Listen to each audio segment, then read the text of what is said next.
چوری کیا اور پکڑا جاؤں گا تو ہاتھ کاٹے جائیں گے. باقی لا کے اندر، باقی کوڈ کے اندر کیا؟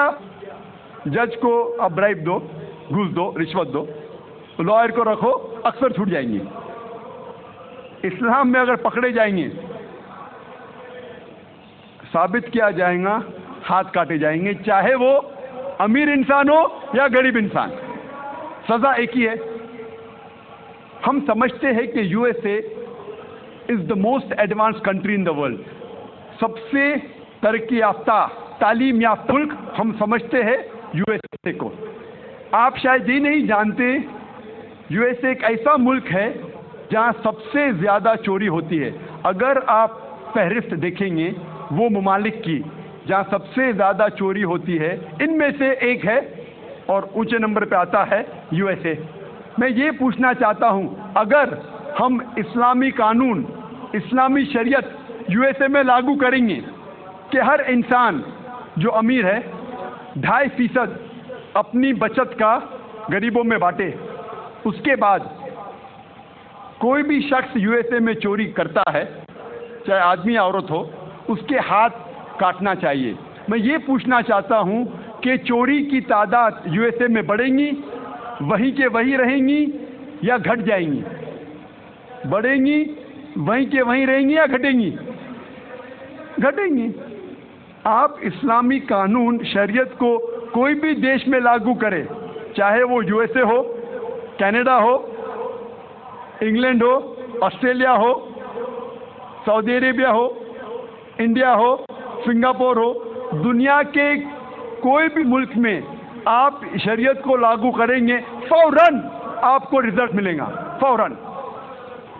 تو اسلام اچھے باتیں سکھانے کے علاوہ ایک طریقہ بتاتا ہے کس طریقے سے یہ اچھی بات کو معاشرے میں عام کیا جائے اور عمل میں لے آ سکے. میں اور ایک مثال آپ کے سامنے رکھتا ہوں. اکثر سب مذہب میں سکھایا جاتا ہے کہ عورتوں کو چھیڑنا نہیں چاہیے، عورتوں کا بلاತ್ಕಾರ نہیں کرنا چاہیے، زنا بالجبر نہیں کرنا چاہیے. ہندوازم میں سکھایا جاتا ہے، عیسائیت میں سکھایا جاتا ہے، اسلام میں بھی. لیکن اسلام میں اس کے علاوہ صرف یہ نہیں کہا جاتا ہے کہ عورتوں کو چھیڑو مت، ان کا بلاತ್ಕಾರ، زنا بالجبر مت کرو، لیکن یہ بھی دکھلایا جاتا ہے کس طریقے سے معاشرے میں ایسا ماحول پیدا کیا جائے کہ کوئی بھی شخص کوئی بھی عورت کو نہیں چھیڑے گا. بلاತ್ಕಾರ کرنے کی بات تو دور ہے، چھیڑے گا ہی نہیں. اسلام میں حجاب ہے. اکثر لوگ عورتوں کے حجاب کے بارے میں ذکر کرتے ہیں، لیکن اللہ سبحانہ و تعالیٰ قرآن مجید میں پہلے مردوں کے حجاب کے بارے میں کہتے ہیں. اللہ تعالیٰ فرماتے ہیں سورہ نور میں، سورہ نمبر 24 آیت نمبر 30 میں، کہہ دو مومن مردوں سے کہ اپنی نگاہ نیچے کرے.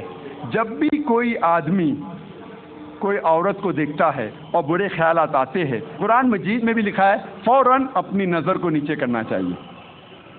اس کے بعد اللہ تعالیٰ فرماتے ہیں عورتوں کے حجاب کے بارے میں. سورہ نور سورہ نمبر 24 آیت نمبر 31 میں اللہ تعالیٰ فرماتے ہیں کہہ دو مومنات سے، مومن عورتوں سے کہ اپنی نظر نیچے کرے اور اپنے چادر کو سینے پہ ڈھکے اور اپنی زینت کی نمائش نہ کرے، صرف جو عام طور پہ ظاہر ہے اس کے علاوہ اپنی زینت کو چھپائے. صرف محرم کے سامنے اجازت ہے، ان کے شوہر، لڑکے، والد وغیرہ. اسلام میں جب ہم قرآن اور صحیح حدیث پڑھتے ہیں، حجاب کے 6 نقاط ہیں.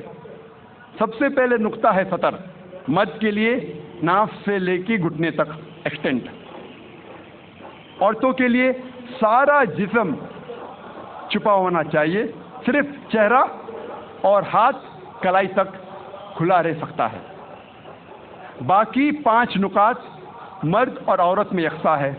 دوسرا نقطہ، کپڑے اتنے مہین نہیں ہونا چاہیے، اتنے پتلے نہیں ہونا چاہیے جس کے تھرو آپ دیکھ سکیں. تیسرا نقطہ، کپڑے اتنے چست نہیں ہونا چاہیے کہ انسان کا ڈھانچہ دکھے.